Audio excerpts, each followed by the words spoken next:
What's up everyone? Welcome back to the channel। हम लोग पढ़ रहे थे पार्टनरशिप और पार्टनरशिप में फंडामेंटल खत्म हो गया है। आज बारी है गुडविल को पढ़ने की। गुडविल अपने आप में एक बहुत ज्यादा इंपॉर्टेंट टॉपिक है, तो बड़े ध्यान से आज बहुत सारे मेथड्स हैं जो गुडविल के हम समझेंगे, पढ़ेंगे और चीजों को कवर करेंगे। तो आइए जल्दी से शुरू करते हैं और समझते हैं कि गुडविल के हमारे पास कौन कौन से मेथड्स हैं, कैसे कैलकुलेट होता है और क्या क्या आगे हमको इसमें पढ़ना है। चलिए जल्दी से लेट्स बिगिन।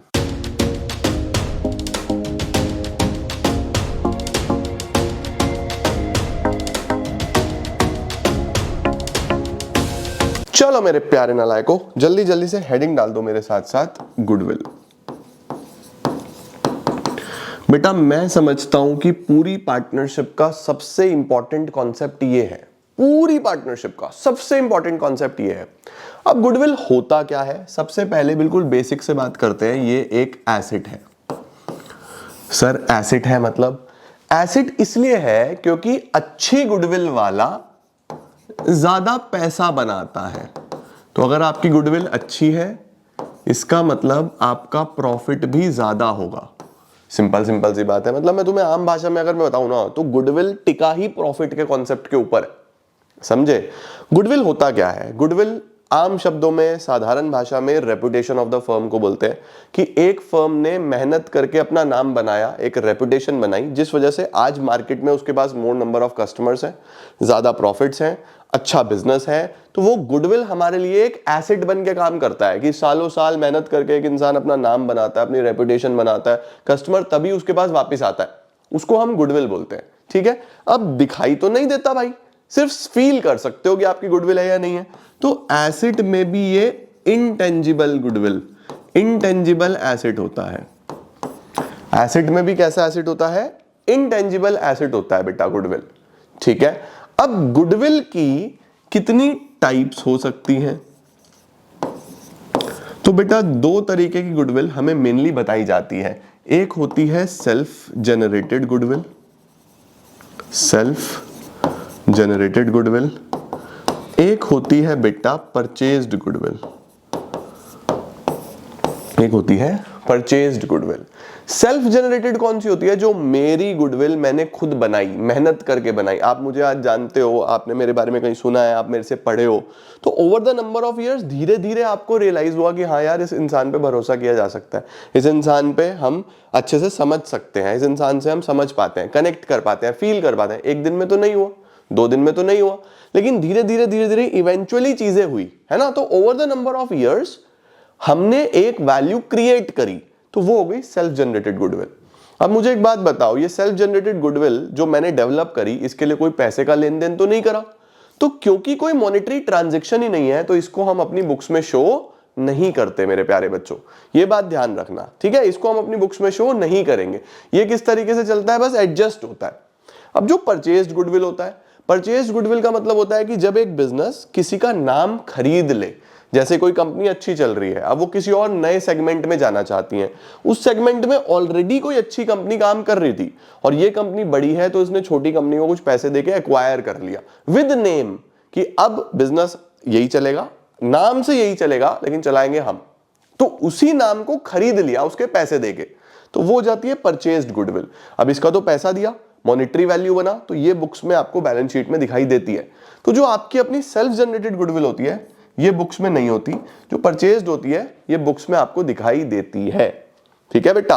अब सर गुडविल का वैल्यूएशन हम क्यों करते हैं? गुडविल का वैल्यूएशन हमको कब कब करना पड़ता है? हम अपनी गुडविल का वैल्यूएशन कब करते हैं? बेटा जब भी रिकॉन्स्टिट्यूशन ऑफ द फर्म होगा ना, चाहे change in profit sharing ratio हो, वो हम पढ़ेंगे इस चैप्टर में पूरा, ठीक है? तब भी हम गुडविल की वैल्यूएशन करेंगे। अगर कोई नया पार्टनर एडमिट हो रहा है, एडमिशन हो रहा है किसी पार्टनर का, तब भी हम गुडविल की वैल्यूएशन करेंगे। अगर कोई पार्टनर का रिटायरमेंट या डेथ हो रहा है, तब भी हम गुडविल की वैल्यूएशन कर देते हैं। और डिसोल्यूशन के टाइम पे तो हम गुडविल को बेसिकली नील ही मान लेते हैं, या कोई और खरीदना चाहे तो वो चीज हो जाती है। तो इधर गुडविल इज सोल्ड या फिर हम उसको जीरो मान लेते हैं, तो वो है। बट मेनली गुडविल का वैल्यूएशन जो ज्यादा इंपॉर्टेंट है, वो कब है? Change in PSR, admission, retirement, death, यहां पे ज्यादा होता है ना? तो गुडविल का वैल्यूएशन अलग अलग तरीके से किया जा सकता है, राइट? अब गुडविल कैसे डेवलप होती है?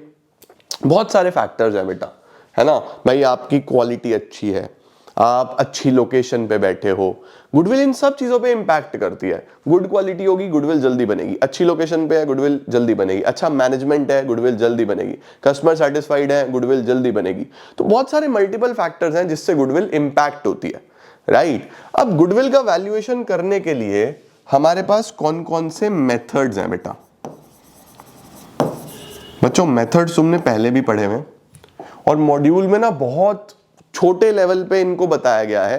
तो मैं क्या करूंगा, जो 12th वाला सेम चीजें हैं क्योंकि कॉन्सेप्ट्स आर सेम, तो वो कुछ वीडियोस को ही इसमें यूज करूंगा, जो नया होगा वो साथ साथ लेके चलेंगे, और कुछ वीडियोस को यूज करूंगा ताकि तुम्हें अच्छे से समझ में आ जाए। क्योंकि मॉड्यूल में ना बस बहुत जल्दी ऐसे बनाया गया है कि बच्चों को सब आता है, बच्चा 12वीं तो करके आया ही है, ऐसा बताया गया है। लेकिन कुछ बच्चे साइंस वाले भी तो होते हैं यार जो सीए करते हैं, है ना। तो हम दोनों ही चीजों का बेनिफिट लेंगे ताकि जल्दी जल्दी ना हो, अच्छे से सारी चीजें कवर्ड हो, है ना।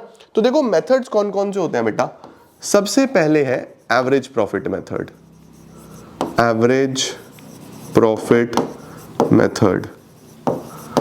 फिर है बच्चों हमारे पास super profit method, super profit method. इसके बाद बेटा हमारे पास एक नया मेथड है जिसको हम बोलते हैं एनयूटी मेथड, जिसको हम बोल देते हैं एनयूटी मेथड।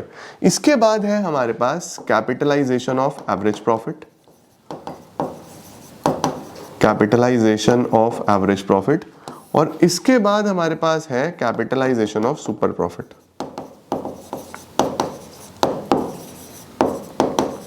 बड़े ध्यान से समझना। मेथड्स की अगर हम बात करें तो number 1 is average profit method.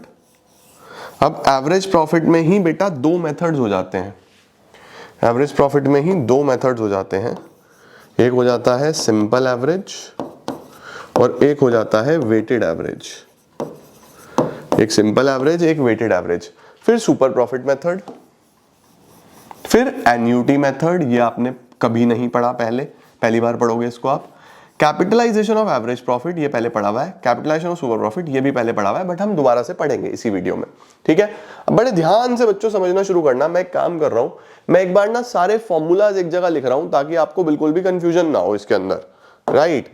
तो जल्दी से लिखो। सबसे पहले एवरेज प्रॉफिट में goodwill is average profit into number of years purchased. अब एवरेज प्रॉफिट कैसे निकलता है, क्या निकलता है, वो सब चर्चा करेंगे अभी।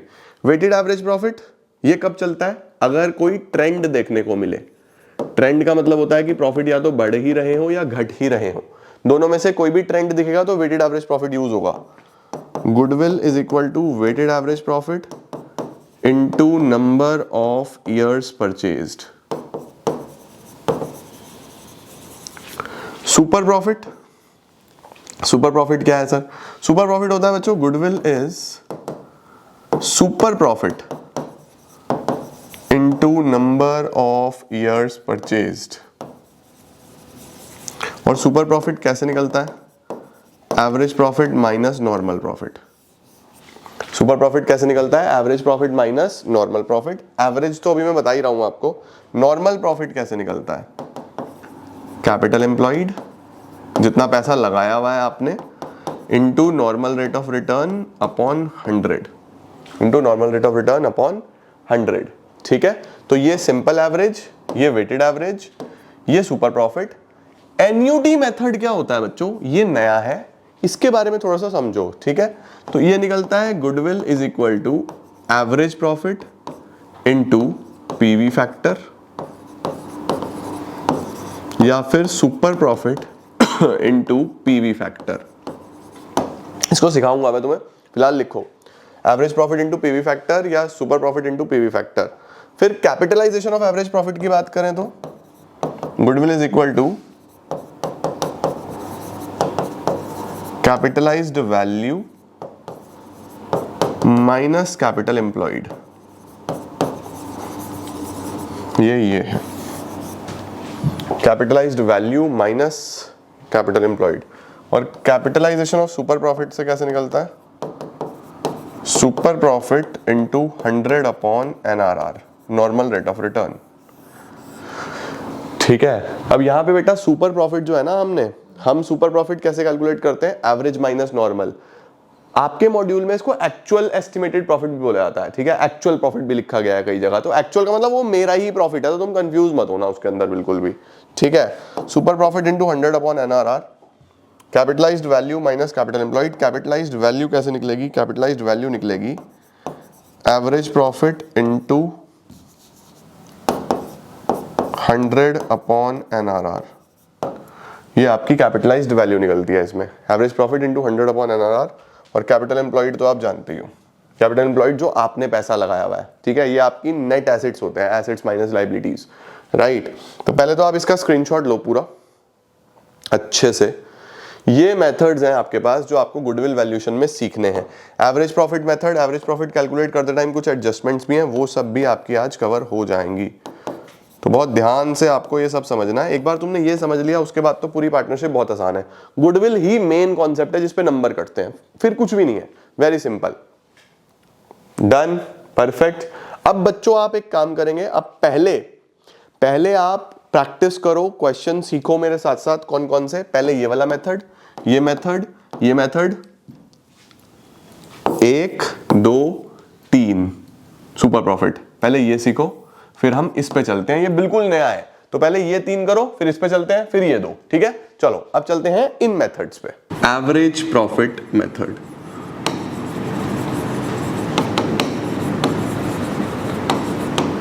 सर इसमें गुडविल कैसे निकलता है? देखो बच्चों, अगर एवरेज प्रॉफिट मेथड में गुडविल निकालना हो तो बहुत सिंपल सा फॉर्मूला है, goodwill is equal to average profit into number of years purchased. अब सर ये होता क्या है, सब थोड़ा बता दो हमें इसके बारे में। देखो बच्चों, इट इज वेरी सिंपल। अगर मैं बात करूं कि सामने वाला मेरा बिजनेस खरीदी क्यों रहा है या मेरा नाम खरीदी क्यों रहा है, तो उसके पीछे एक ही लॉजिक है सिंपल सा, कि सामने वाला ये समझता है कि उसको इतना नाम बनाने में सालों लगेंगे। भाई मैंने तो लगाए हैं सालों, उसको इतना नाम बनाने में सालों लगेंगे, तो वो पहले दिन से ही मेरे नाम का एडवांटेज लेना चाहता है। तो उसने बोला यार मैं आपको पे करूंगा। मैंने कहा आप मेरे नाम से क्या करोगे? उसने बोला मैं प्रॉफिट बनाऊंगा। तो सिंपल सी बात है, वो ये देख रहा है कि आज मैं अपने नाम से कितना पैसा बना रहा हूं हर साल, और लगभग उतना ही वो भी बना लेगा। अब मैंने बोला कि भाई मैं अपने नाम से लेट सपोज पहले साल में बना रहा हूं 2 लाख रुपए, दूसरे साल में बना रहा हूं 3 लाख रुपए, तीसरे साल में बना रहा हूं 4 लाख रुपए, तो मैं अपने नाम से लगभग इतना पैसा बना रहा हूं पिछले 3 साल से। तो उसने बोला यार इसका एवरेज कर लो, अभी 2 है 3 है 4 है, कैसे पता चलेगा? तो अब एवरेज कैसे करें? इन सबको जोड़ो, 4 5 6 7 8 9, टोटल कर दिया 9 लाख, डिवाइडेड बाय कितने साल का है? ये 3 साल का, 3 लाख रुपीज आ गया। अब ये 3 लाख क्या है? ये एक एवरेज है कि मैं अपने नाम से लगभग 3 लाख रुपए कमा रहा हूं हर साल। तो भाई सामने वाला भी तो मेरे नाम से 3 लाख रुपए कमाएगा। तो उसने बोला एवरेज प्रॉफिट ले लूंगा मैं 3 लाख, मल्टीप्लाइड बाय कितने सालों तक वो मेरे नाम को यूज कर पाएगा। उसने बोला, ये आपको वैसे क्वेश्चन में गिवन होगा हमेशा, उसने बोला मुझे ऐसा लगता है कि मैं आपके नाम से 5 साल तक तो इतना पैसा कमा ही पाऊंगा। कितने साल तक? 5 साल तक। तो ये 5 साल से मल्टीप्लाई हो जाएगा और मैं अपनी गुडविल के नाम के 15 लाख रुपए उससे ले लूंगा। मैं बोलूंगा भैया 15 लाख रुपए मुझे दे दो। तो मेरी गुडविल 15 लाख कैसे आई? मेरा एवरेज प्रॉफिट जो मैं हर साल लगभग कमा लेता हूं, मल्टीप्लाइड बाय सामने वाला मेरे नाम से लगभग कितने साल तक ये पैसा कमा लेगा, number of year purchased. Question में आपको गिवन होगा। जब हम वैसे एस्टिमेट करते हैं रियल लाइफ में तो सिचुएशंस के हिसाब से एस्टिमेट करते हैं। कुछ लोग 4 साल लेते हैं, कुछ लोग 3 साल लेते हैं, कुछ लोग 5 साल लेते हैं। तो आपका एवरेज प्रॉफिट और आपके नाम से लगभग कितने साल तक वो पैसा बनेगा, मल्टीप्लाई करके गुडविल निकाल लो। समझ में आई बात? ठीक है। अब ये एवरेज प्रॉफिट मैंने कैसे निकाला था? ये एवरेज प्रॉफिट मैंने कैसे निकाला था बच्चों? एवरेज प्रॉफिट निकाला मैंने टोटल ऑफ प्रॉफिट्स या सम ऑफ प्रॉफिट्स। भाई जो प्रॉफिट है उसका सम करा, divided by total number of years, कितने साल तक का एवरेज कर रहे हैं। 3 साल का एवरेज करा तो 3 कर दिया, 4 साल का एवरेज कर देते तो 4 कर देते, 5 साल का एवरेज कर रहे थे तो 5 कर देते। तो एवरेज प्रॉफिट कैसे निकलता है? Total of profits divided by total number of years. ठीक हो गया बेटा। अब बच्चों जब हम ये प्रॉफिट देख रहे होते हैं, ये प्रॉफिट, ये प्रॉफिट, ये प्रॉफिट, तो कई बार इन प्रॉफिट्स में कुछ एडजस्टमेंट्स होती हैं। इन प्रॉफिट्स में कई बार कुछ एडजस्टमेंट्स होती हैं जो हमको बहुत ध्यान से करनी पड़ती हैं। सर क्या एडजस्टमेंट्स होती हैं?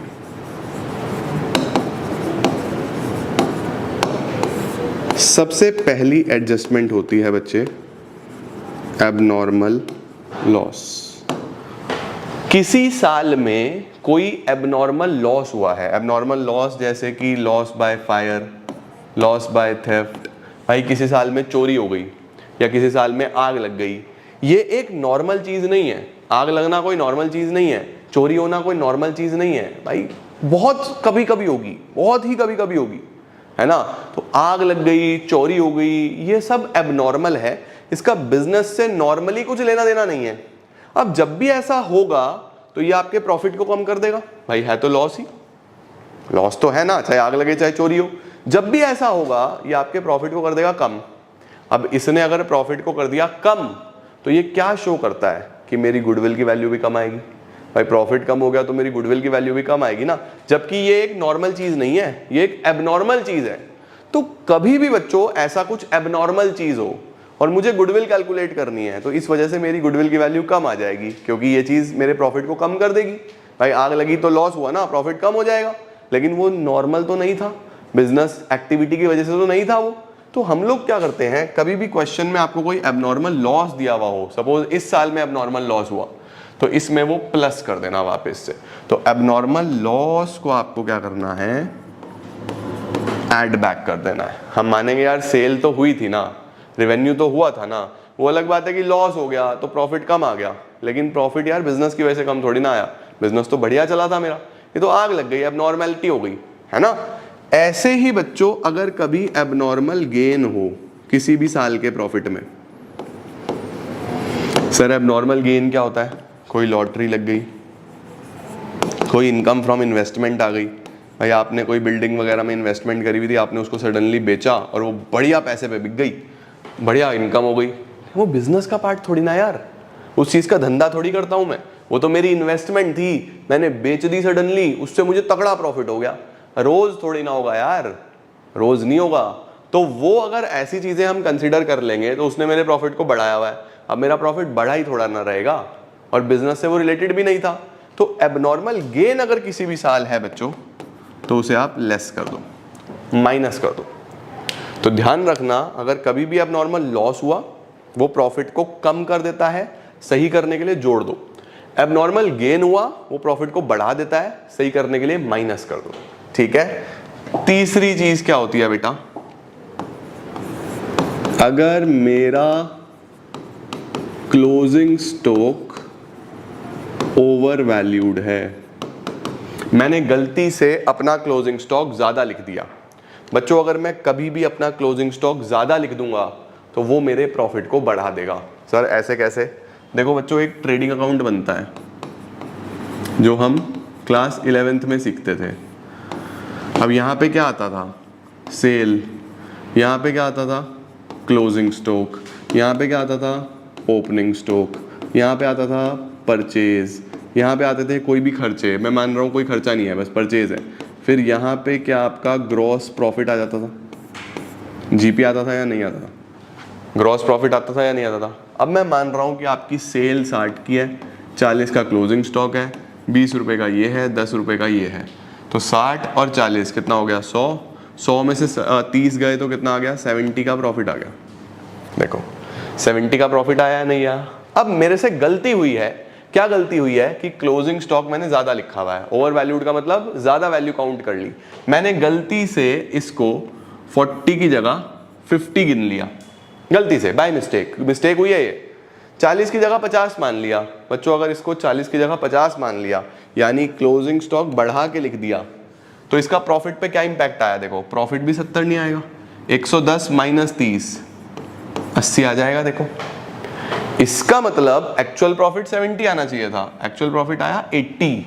इट मींस क्लोजिंग स्टॉक बढ़ा हुआ है तो प्रॉफिट भी बढ़ा हुआ है। गलती हुई क्लोजिंग स्टॉक में तो प्रॉफिट भी गलती से बढ़ गया, तो सही करने के लिए क्या करूं, लेस करो। 80 में से 10 माइनस करूंगा, वापस से सही प्रॉफिट पे आ जाऊंगा या नहीं आ जाऊंगा? तो कभी भी अगर क्लोजिंग स्टॉक बढ़ा हुआ है इट मीन्स आपका प्रॉफिट भी बढ़ा हुआ है, तो उसको सही करने के लिए माइनस कर देना चाहिए। और अगर इसका उल्टा हो जाए, क्लोजिंग स्टॉक अंडर वैल्यू हो जाए, आपने कम लिख दिया, अंडर वैल्यूड का मतलब है बच्चों आपने कम लिख दिया, तो अगर क्लोजिंग स्टॉक कम लिखा ना बच्चों तो प्रॉफिट भी कम लिखा जाता है। क्लोजिंग स्टॉक अगर कम लिखा तो प्रॉफिट भी कम लिखा गया। सही करने के लिए ऐड करो, सही करने के लिए ऐड करो। देखो इसको मैंने 40 की जगह बाय मिस्टेक 30 लिख दिया। अगर 40 की जगह बाय मिस्टेक 30 लिख दिया तो 60 और 30 इस बार 90 आ जाएगा, 90 माइनस 30 60 आ जाएगा। देखो 70 की जगह 60 आ गया। अगर 10 कम लिखा तो प्रॉफिट भी 10 से कम हो गया। सही करने के लिए ऐड बैक कर दो, बढ़ा दो। तो ध्यान रखना क्लोजिंग स्टॉक और प्रॉफिट साथ साथ चलते हैं। एक बढ़ा हुआ है तो दूसरा भी बढ़ा हुआ है, सही करने के लिए घटा दो। एक घटा हुआ है तो दूसरा भी घटा हुआ है, सही करने के लिए बढ़ा दो। ऐसे चलेगा। अगर मैं बात करूं ओपनिंग स्टॉक की, भाई ऐसे ही ओपनिंग स्टॉक में भी गलती हो सकती है कि ओपनिंग स्टॉक गलती से ज्यादा लिख दिया या ओपनिंग स्टॉक गलती से कम लिख दिया। बच्चों गलती इसमें भी हो सकती है कि ओपनिंग स्टॉक ज्यादा लिख दिया या ओपनिंग स्टॉक कम लिख दिया। तो अगर ओपनिंग स्टॉक ज्यादा लिखा तो ध्यान रखना इसमें रिवर्स चलता है, प्रॉफिट कम हो गया। अगर आपने ओपनिंग स्टॉक ज्यादा लिख दिया तो प्रॉफिट हो गया कम। तो सही करने के लिए ऐड करो, सही करने के लिए क्या करो, ऐड करो।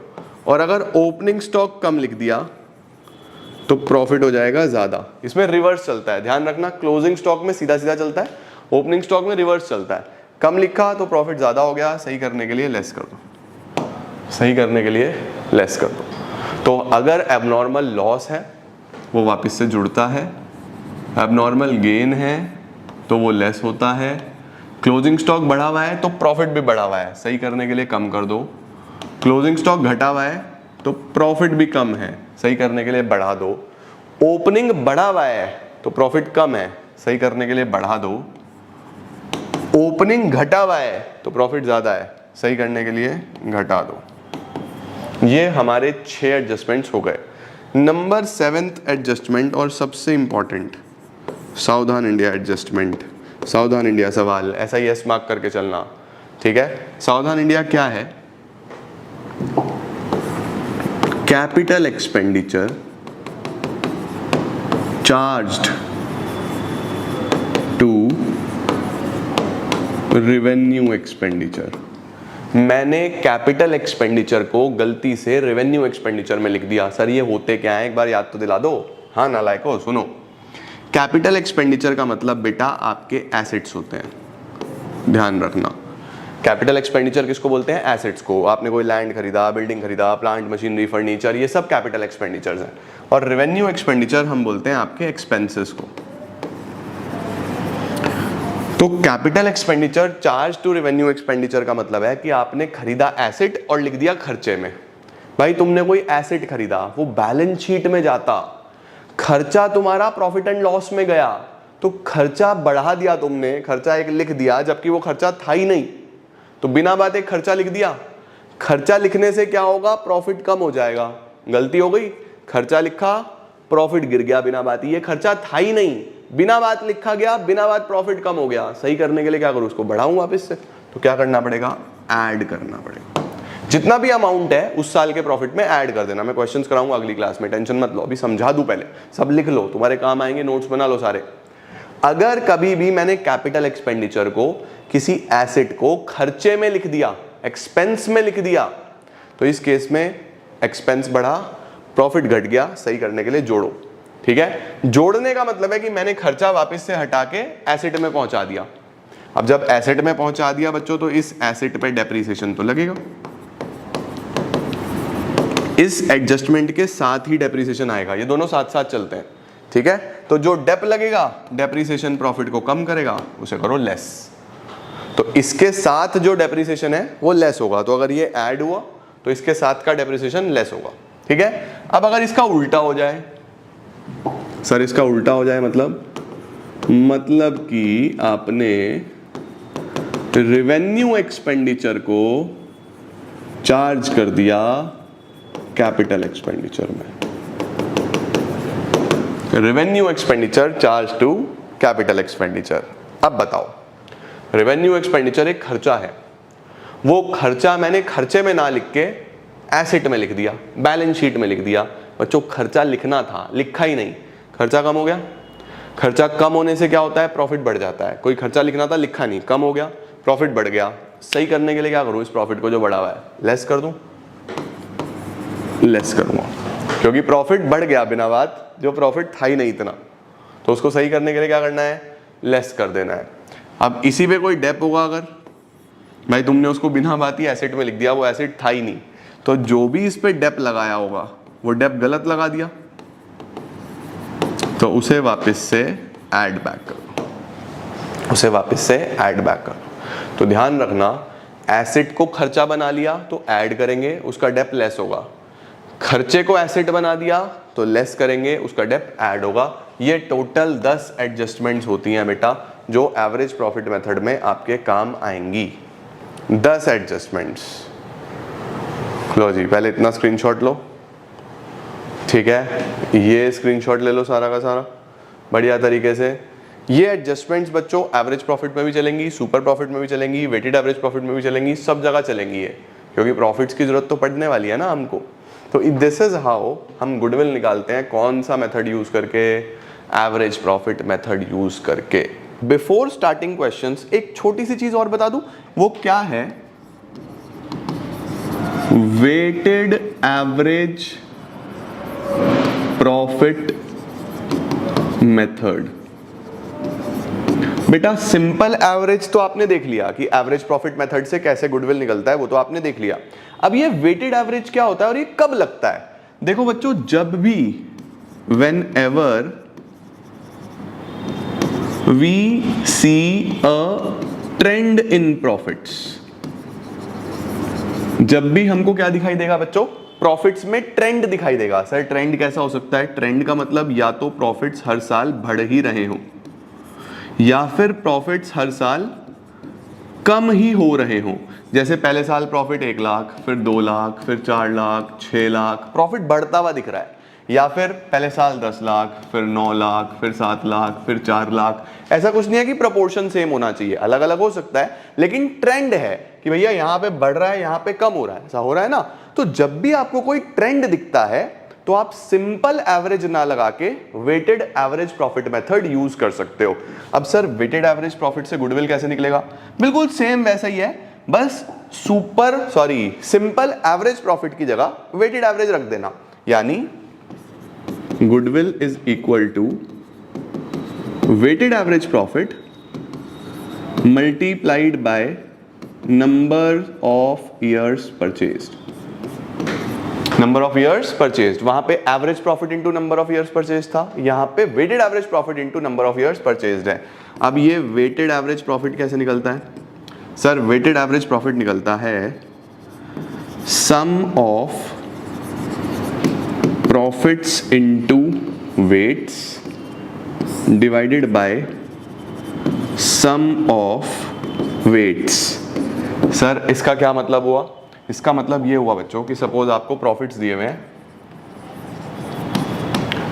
पहले साल में 4 लाख, अगले साल में 6 लाख, अगले साल में 8 लाख, ये आपको प्रॉफिट्स दिए हुए हैं। ये प्रॉफिट्स आफ्टर एडजस्टमेंट्स होने चाहिए, जो एडजस्टमेंट्स मैंने लास्ट क्लास में लिखवाई थी, ठीक है।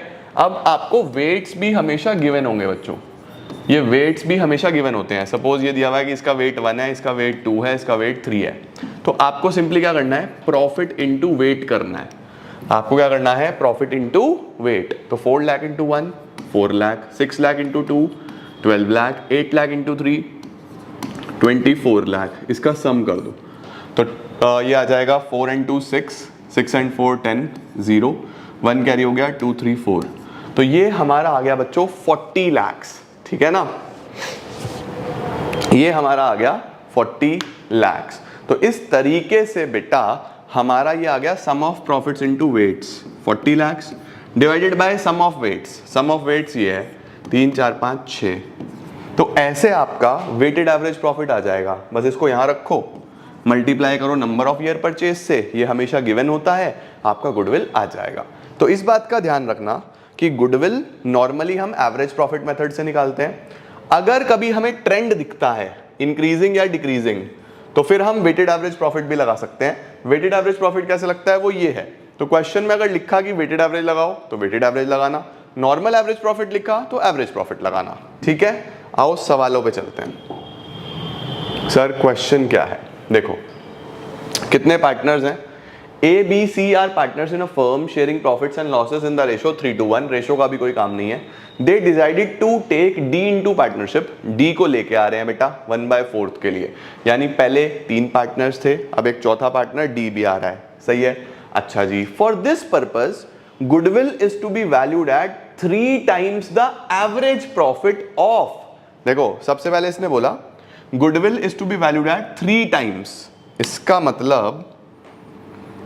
मतलब बच्चों जी हमें करना है goodwill is equal to average profit into 3 times है ना, तो goodwill is equal to average profit into 3, लेकिन goodwill is valued at 3 times the average annual profits of previous, पिछले 4 और 5 year whichever is higher. बोल रहा है average पिछले 4 सालों का भी लो, एवरेज पिछले 5 सालों का भी लो, प्रीवियस 4 और previous 5 whichever is higher. तो हम क्या करने वाले हैं, यहां पे एवरेज प्रॉफिट निकालने वाले हैं।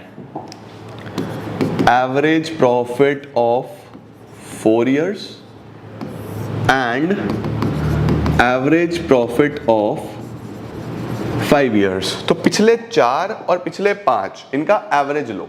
तो पिछले 5 कौन कौन से हो जाएंगे, पिछले 5 तो ये सारे हो जाएंगे। तो 2 लाख, 1 10, 1.5, 1 20, 1 30, यानी कि 2 lakh plus 1.5 plus 1 20 plus 1 10 plus 1 30 divided by 5। पिछले 5 में तो सारे ले लिए, 2 लाख भी ले लिया, 1 10 भी ले लिया, 1.5 भी ले लिया, 1 20 भी ले लिया, 1 30 भी ले लिया, ये सब हो गए है ना। और अगर एवरेज करना हो पिछले 4 सालों का तो बस पहला साल छोड़ दो।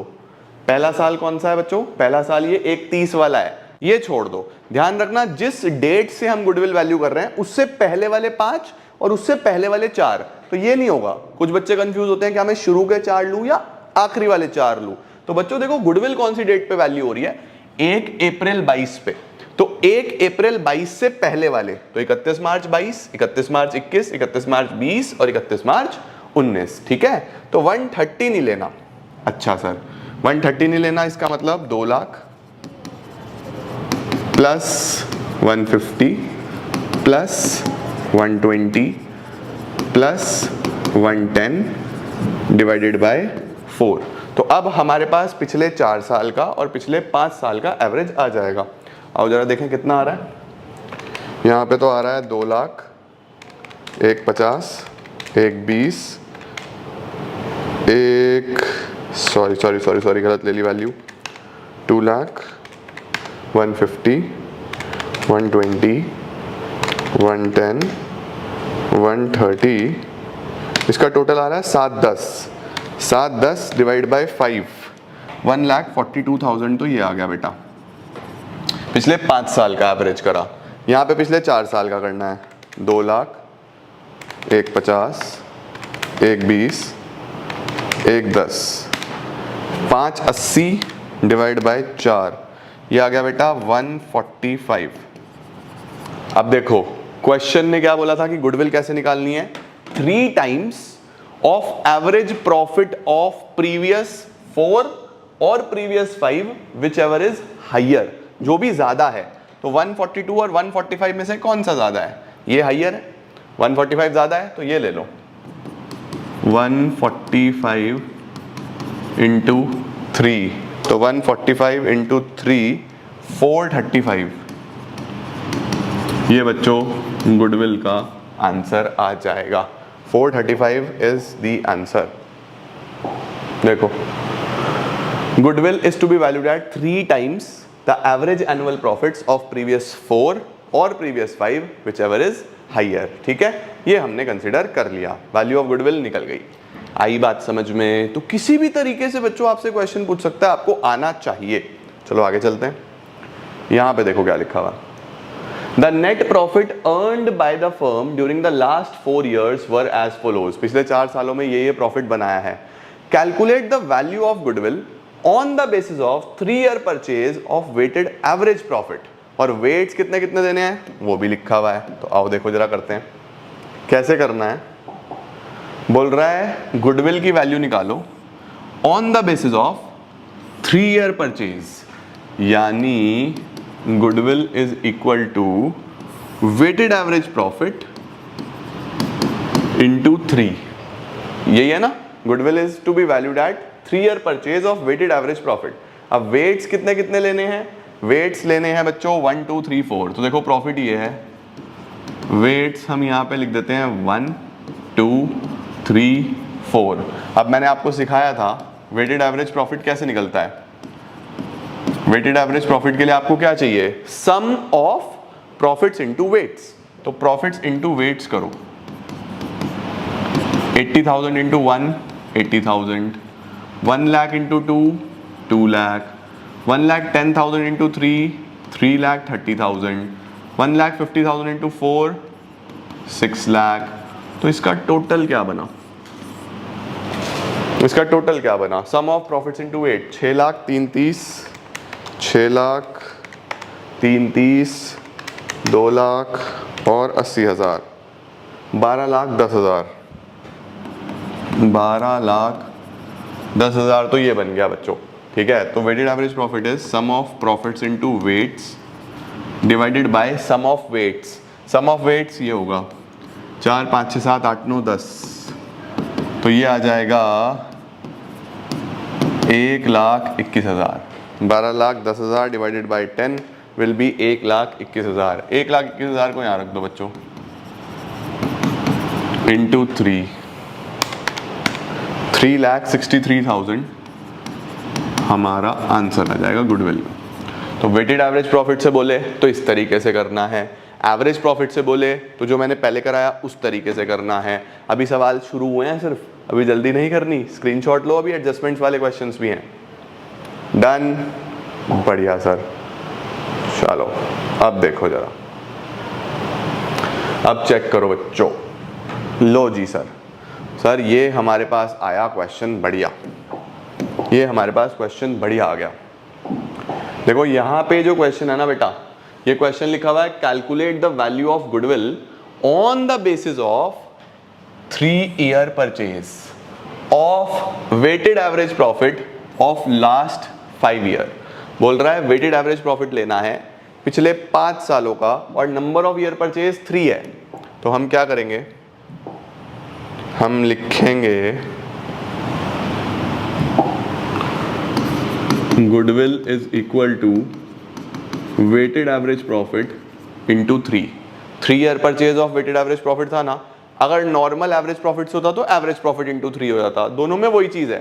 ठीक है, लेकिन इस बार बच्चों हमें जो प्रॉफिट्स दिए हुए हैं उससे रिलेटेड कुछ एडजस्टमेंट्स भी हैं। उससे रिलेटेड हमें क्या दी हुई हैं? कुछ एडजस्टमेंट्स दी हुई हैं। तो हमको जो प्रॉफिट्स निकालने पड़ेंगे वो आफ्टर एडजस्टमेंट्स निकालने पड़ेंगे। तो कैसे करेंगे आओ जरा देखें।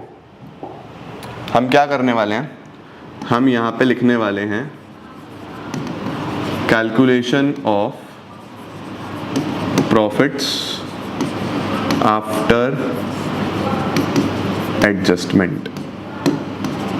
हम निकालेंगे प्रॉफिट्स आफ्टर एडजस्टमेंट। सर कैसे निकलेगा? एक टेबल बनाओ बच्चों। कितने साल हैं? 5 साल है ना, 2019 से 23 तक। यस, 1 2 3 4 5, 2019 2020 2021 2022 2023, ये 5 साल हैं बच्चों। सबसे पहले प्रॉफिट्स या फिर लॉसेस जो दिए हुए हैं वो लिख रहा हूँ। कितने कितने दिए हुए हैं देखो। प्रॉफिट दिया हुआ है 80 का, फिर प्रॉफिट है हमारे पास 1,5 का, फिर लॉस है 20,000 का। 80 1,5 20, 80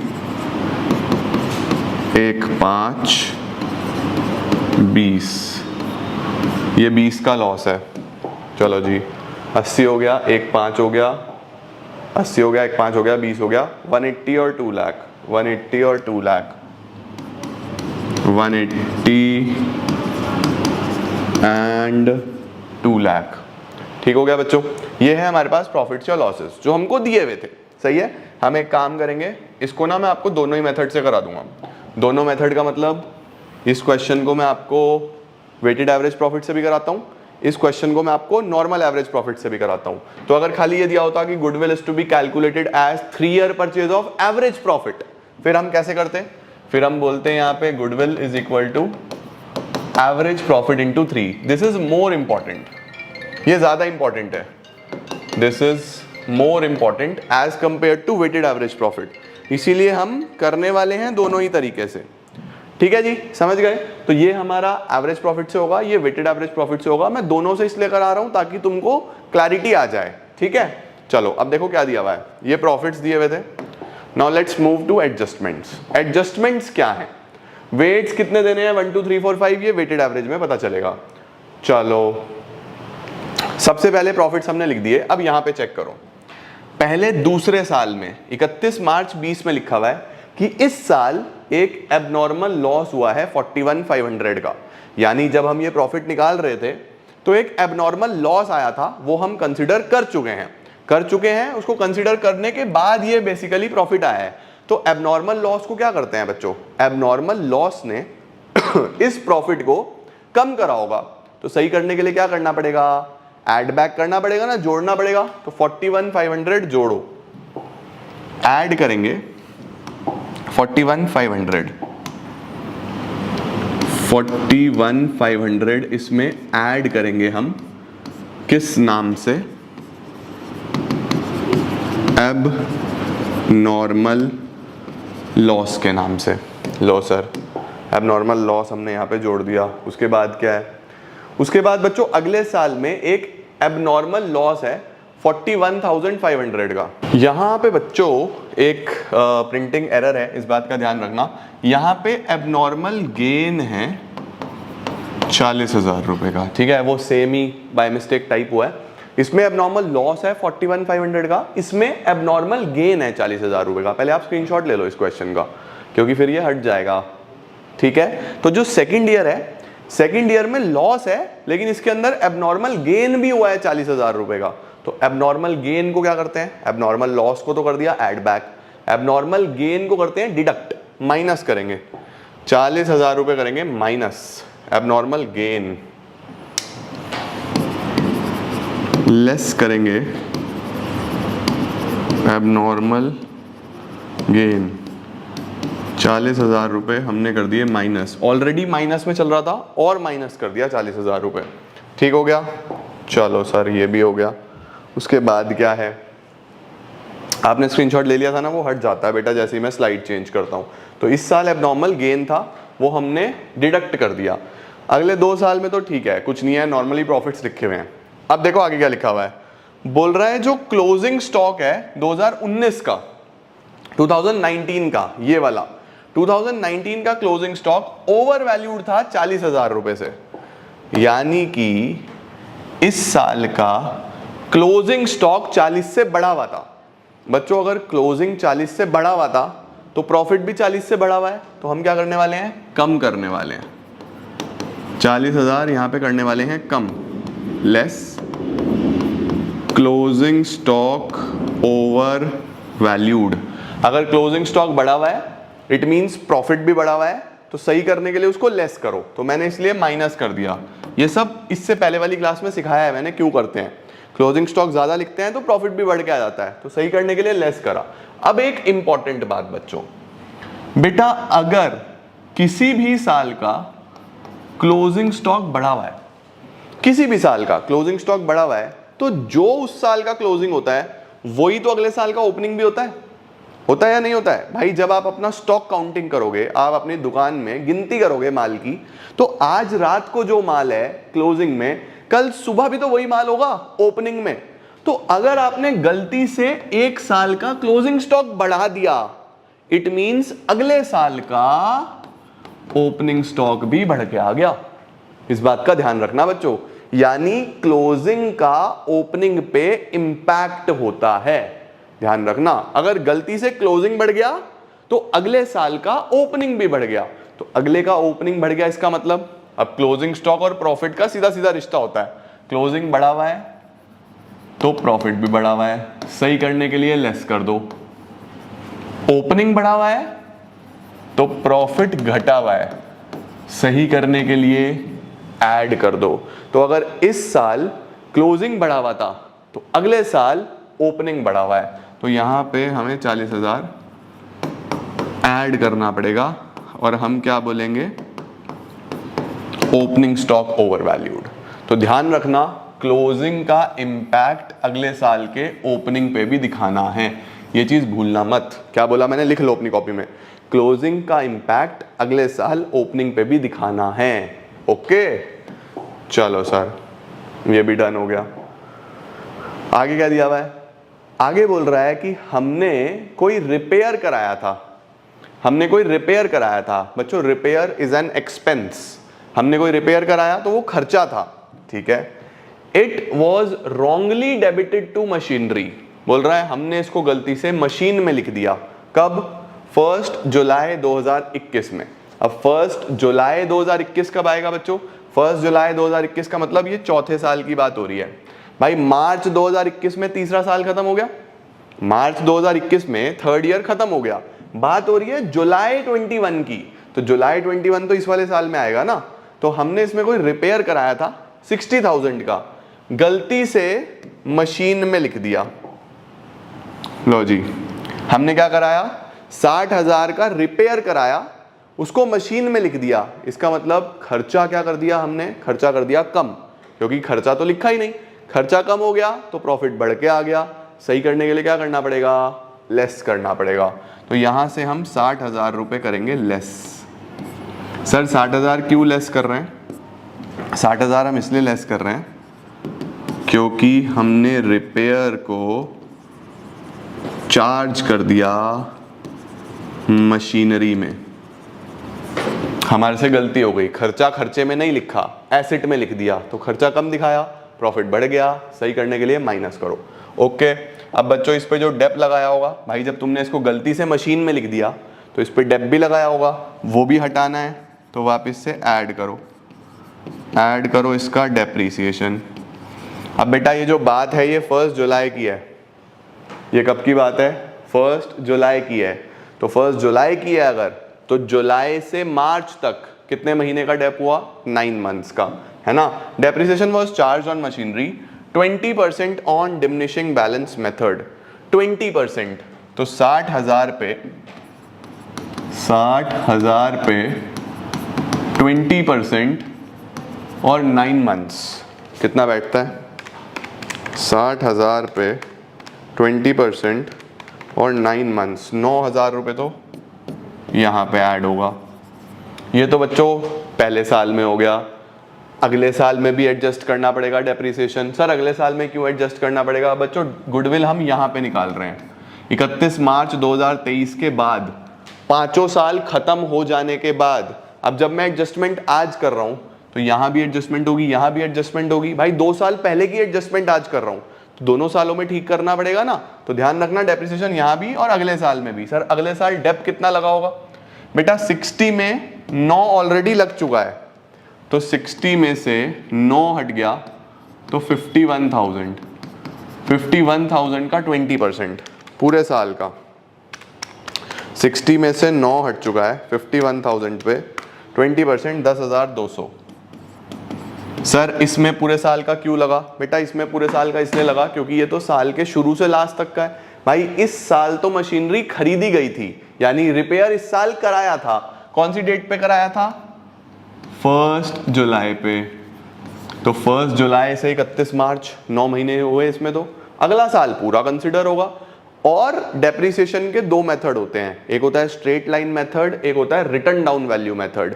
स्ट्रेट लाइन मेथड अगर होता तो हर साल डेप सेम लगता है, फिर 60 पे ही 20% लगता, 12,000 रुपए, है ना। लेकिन क्योंकि रिटर्न डाउन वैल्यू मेथड है, तो रिटर्न डाउन वैल्यू मेथड में 60 में जो पहले साल डेप लग गया 9,000, वो माइनस करने के बाद 51 आया, तो इस पे लगाया मैंने सेकेंड ईयर में, फर्स्ट ईयर में ये, सेकेंड ईयर में ये, ऐसे डेप लगता है, ठीक है। अब आपके पास जो प्रॉफिट्स होंगे, अब जो प्रॉफिट्स होंगे इनको बोलेंगे प्रॉफिट्स आफ्टर एडजस्टमेंट्स। इनको क्या बोलेंगे? Profits after adjustments. तो पहले साल का प्रॉफिट कितना हुआ? 80 माइनस 40, ये तो 40,000 हो गया। दूसरे साल का 1,05,000 प्लस 41,500 प्लस 40,000, ये हो गया बेटा 186,500। इस साल 20 और 40 60 नेगेटिव का, माइनस माइनस प्लस हो जाता है लेकिन रहता माइनस में ही है। 180 माइनस 60 120, 120 और 9 129, और इधर 2,00,000 और 10,200, 2,10,200। अब अगर बच्चों एवरेज प्रॉफिट करना होता तो हम यहाँ पे इनका एवरेज ले लेंगे, ये होगा 40,000। एवरेज प्रॉफिट कैसे निकलेगा? 40,000 plus 186,500 minus 60,000 plus 1,29,000 plus 2,10,200 divide by 5। अगर एवरेज प्रॉफिट मेथड होता तो सिंपली प्रॉफिट आफ्टर एडजस्टमेंट निकाल के एवरेज ले लो। तो क्या होगा जी? 40,000 plus 186,500 minus 60,000 plus 129,000 plus 2,10,200, 5,05,700 divide by 5, तो ये आता 1,01,140 रुपए। 1,01,140 इंटू 3 तो 3,03,420। देखो एवरेज प्रॉफिट से ऐसे गुडविल निकलता, एवरेज प्रॉफिट से ऐसे निकलता, सिंपल भाई, सिंपली एवरेज चाहिए तो एवरेज में तो ऐसे ही करते हैं। लेकिन मेरा क्वेश्चन एवरेज से नहीं था, ये तो मैंने आपको एडिशनली सिखाया कि अगर एवरेज से करना तो ऐसे होगा। मेरा क्वेश्चन वेटेड एवरेज से था, तो वेटेड एवरेज के लिए मुझे क्या चाहिए होता है? मुझे चाहिए weighted average profit. Weighted average profit कैसे निकलेगा? वेटेड एवरेज प्रॉफिट निकलता है sum of profits into weights divide by sum of weights. अब वेट्स तो मुझे अभी लिखने हैं, तो वेट्स अगर मैं यहाँ पे लिखूँ तो इसको 1, इसको 2, इसको 3, इसको 4, इसको 5, है ना। अब यहाँ पे करूँगा प्रॉफिट्स इनटू वेट्स, तो प्रॉफिट्स इनटू वेट्स कितना आ जाएगा? 40,000 मल्टीप्लाइड बाय 1 2 3 4 5, ऐसे मल्टीप्लाई कर दो। तो 40,000 इंटू 1 पहले साल का तो 40 ही आएगा। 186,500 इंटू 2 3,73,000। 60 इंटू 3 180 नेगेटिव का। 129 इंटू 4 5,16,000 और 2,10,200 इंटू 5 2,10,200 इंटू 5 10,51,000, ये आया बेटा। इनका सम कर दो, 40,000 plus 373 minus 180 plus 5,16,000 plus 10,51,000 divided by sum of weights. Sum of weights तो 5 प्लस 4 9 प्लस 3 12 14 और 1 15। ये बच्चों वेटेड एवरेज प्रॉफिट आएगा हमारे पास, ठीक है। तो 10,51,000, 5,16,000, 3,73,000, 40,000 माइनस 180,000, ये आ रहा है हमारे पास, कुछ गड़बड़ हुई क्या? 40,000, 373, 516, 10,51,000 माइनस 180, ये आ रहा है 18 लाख। 18 लाख डिवाइड बाय 15, 1,20,000 का आ रहा है बच्चों weighted average profit. Weighted average profit कितना आया? 1,20,000। तो इसको मैं यहाँ रख दूंगा, 1,20,000 इंटू 3,60,000 की बच्चों गुडविल आ गई। तो वेटेड एवरेज प्रॉफिट और एवरेज प्रॉफिट में बस यही फर्क है कि वेटेड एवरेज प्रॉफिट में एक स्टेप एक्स्ट्रा है। इसमें आपको प्रॉफिट्स निकालने के बाद वेट से मल्टीप्लाई भी करना होता है, बाकी सब सेम है, बस इसके अंदर एक स्टेप एक्स्ट्रा है बच्चों, तो इसका खास ध्यान रखना है। तो क्वेश्चन अगर एवरेज प्रॉफिट से आया तो आप बस प्रॉफिट आफ्टर एडजस्टमेंट निकाल के इसका एवरेज कर दोगे। वेटेड एवरेज प्रॉफिट से आया तो मल्टीप्लाई करके आपको इस तरीके से करना है। गुडविल में बच्चों हमने average profit method, weighted average profit method पढ़ लिया था। आज हम पढ़ेंगे super profit method. Super profit method, sir ये सुपर प्रॉफिट मेथड क्या होता है? देखो बच्चों, गुडविल जब हम निकालते हैं ना, अब आप इतना तो समझ ही गए हो कि मेरी फर्म की रेपुटेशन अल्टीमेटली मेरे प्रॉफिट्स पे डिपेंड करती है कि भैया मैं ज़्यादा अच्छा पैसा कमा रहा हूँ तो मेरी फर्म की गुडविल ज़्यादा होगी, मैं कम पैसा कमा रहा हूँ तो मेरी फर्म की गुडविल कम होगी, सीधी सी बात है। अब सुपर प्रॉफिट मेथड क्या बोलता है? सुपर प्रॉफिट मेथड ये बोलता है बच्चों कि आप दो चीज़ों को कंपेयर करो। दो चीज़ें कौन सी हैं? दो चीज़ें हैं कि आपकी फर्म कितना पैसा कमाती है, यानी कि आपका एवरेज प्रॉफिट, ये किसका है? जो पैसा आप कमाते हो, that is your average profit. और कोई भी अदर नॉर्मल फर्म कौन सा कितना पैसा कमाएगी। लाइक फॉर एग्जांपल, मैं अगर पढ़ा रहा हूं तो मैं कितनी फीस चार्ज करूंगा, और अगर कोई और मेरे जैसा फैकल्टी है जो पढ़ा रहा है तो वो कितना फीस चार्ज करेगी। अब अगर मैं कुछ ज्यादा चार्ज कर पा रहा हूं, that is only because of my goodwill, that is only because of my reputation. हाँ या ना? आपके मोहल्ले में, आपके एरिया में, आपकी सिटी में ऐसी दुकानें होंगी, मिठाई की, कपड़े की, जूते की, या मल्टीपल ऑप्शन ऐसे हो सकते हैं, खाने पीने की दुकानें होंगी जहां पे वही चीज 500 की है, वही चीज किसी और दुकान पे 800 की भी है, वही चीज किसी और दुकान पे 1000 की भी है। इसका मतलब आप कितना चार्ज कर रहे हो और कोई भी नॉर्मल फर्म कितना चार्ज करेगी, उसको बोलते हैं नॉर्मल प्रॉफिट्स। तो हमारा बच्चों एवरेज और नॉर्मल प्रॉफिट का जो डिफरेंस होता है उसी को हम लोग क्या बोलते हैं? Super profit. तो अगर कभी भी सुपर प्रॉफिट निकालना हो तो वो कैसे निकलेगा? Average profit minus normal profit. Average profit क्या है? आप जितना कमा रहे हो एवरेज बेसिस पे। नॉर्मल प्रॉफिट क्या है? कोई भी नॉर्मल फर्म कितना पैसा कमा रही है। अब सर गुडविल कैसे निकलेगी? एवरेज प्रॉफिट से कैसे निकलती थी? Average profit into number of year purchase. Weighted से weighted average profit into number of year purchase. Super से कैसे निकलेगी? Super profit into number of years purchased. Super profit into number of years purchase. ठीक है, number of years purchase फिर से वही same है। सुपर प्रॉफिट कैसे निकलेगा? ऐसे। अब सर एवरेज प्रॉफिट तो हमको निकालना आता है, ये तो आप ऑलरेडी पढ़ चुके हो कि एवरेज कैसे निकलेगा। ये नॉर्मल प्रॉफिट कैसे निकलेगा, ये कैसे निकलता है? तो बच्चों अगर आपको नॉर्मल प्रॉफिट निकालना है तो नॉर्मल प्रॉफिट के लिए आपको सबसे पहले देखना है कि प्रॉफिट किससे बनता है। बिजनेस में पैसा किससे बनता है? कैपिटल से।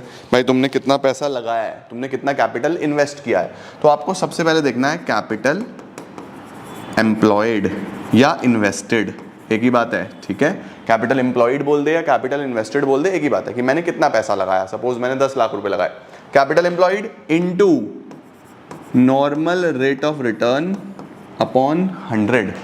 Normal rate of return upon 100। Sir ये कैपिटल एम्प्लॉयड क्या है? जितना तुमने पैसा लगाया।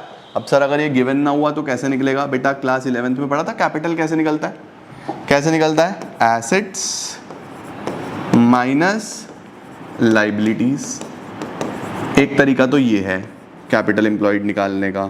क्या करना है? Assets minus liabilities. एसेट्स में से लाइबिलिटीज हटा दो, कैपिटल आ जाएगा।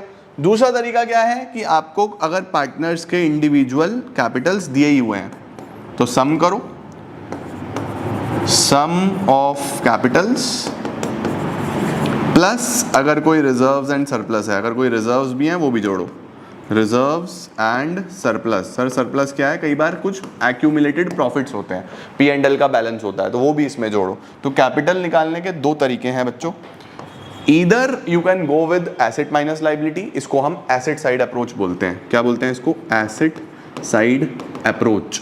और इधर से अगर आप निकालो तो इसको क्या बोलते हैं? Liability side approach. ठीक है, तो एक ही बात है। जैसे अगर मैं एक छोटा सा बैलेंस शीट बनाऊं और मैं यहाँ पे लिखूं land building, plant machinery, furniture, और land building, plant machinery, furniture, stock, bank, ये है हमारे पास 2 लाख, 2 लाख, 2 लाख, 2 लाख, 2 लाख, तो ये तो हो गया 10 लाख। इधर क्या क्या है हमारे पास? कैपिटल है, ए की कैपिटल, बी की कैपिटल। ठीक है, इसने लगाए हुए हैं 3 लाख, इसने लगाए हुए हैं 2 lakh.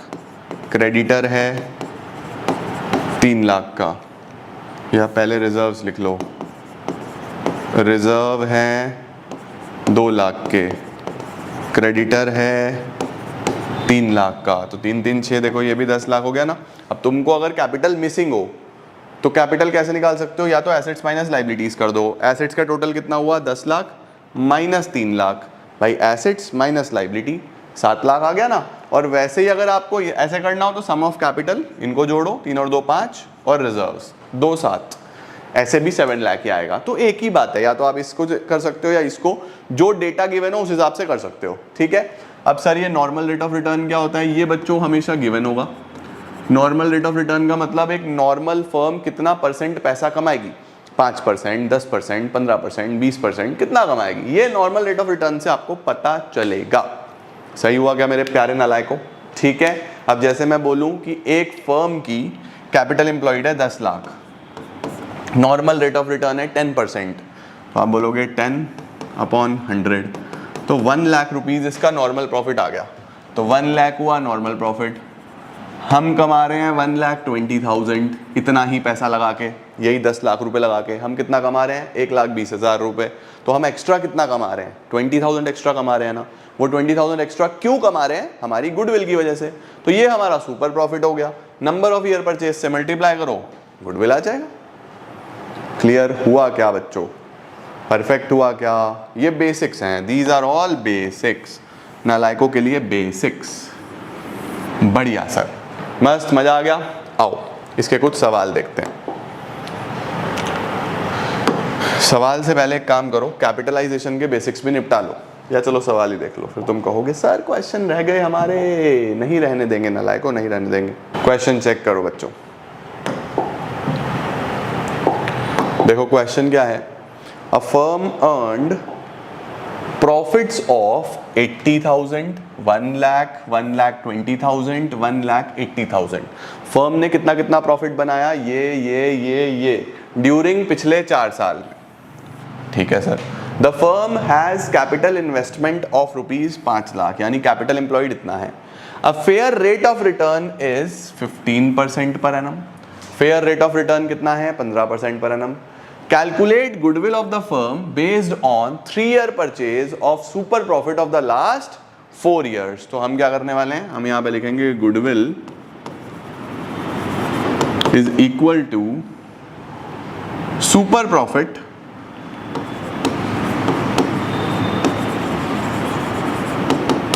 into last 4 years number of year purchase, number of years purchase, full form लिखना आप लोग। ठीक है, सुपर प्रॉफिट जितना भी आएगा, नंबर ऑफ ईयर परचेज कितना दिया हुआ है? 3 ईयर परचेज। अब मुझे क्या चाहिए? सुपर प्रॉफिट चाहिए। सुपर प्रॉफिट कैसे निकलता है? क्या सिखाया मैंने आपको? Super profit is equal to average profit minus normal profit. Average profit में से क्या माइनस कर दो? नॉर्मल प्रॉफिट माइनस कर दो। बच्चों एवरेज प्रॉफिट कैसे निकलेगा? पिछले 4 साल का एवरेज करना पड़ेगा हमको।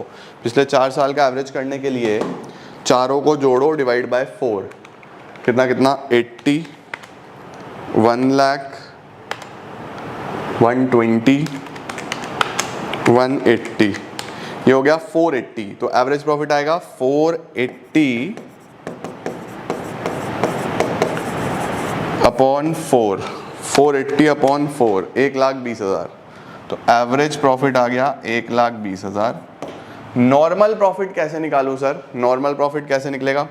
Normal profit is capital employed, जितना पैसा लगा हुआ है, ये लगा हुआ है 5 लाख रुपए, capital employed into normal rate of return. देखो मैंने आपको बोला था नॉर्मल रेट ऑफ रिटर्न हमेशा गिवन होगा कि एक नॉर्मल फर्म कितना कमाएगी।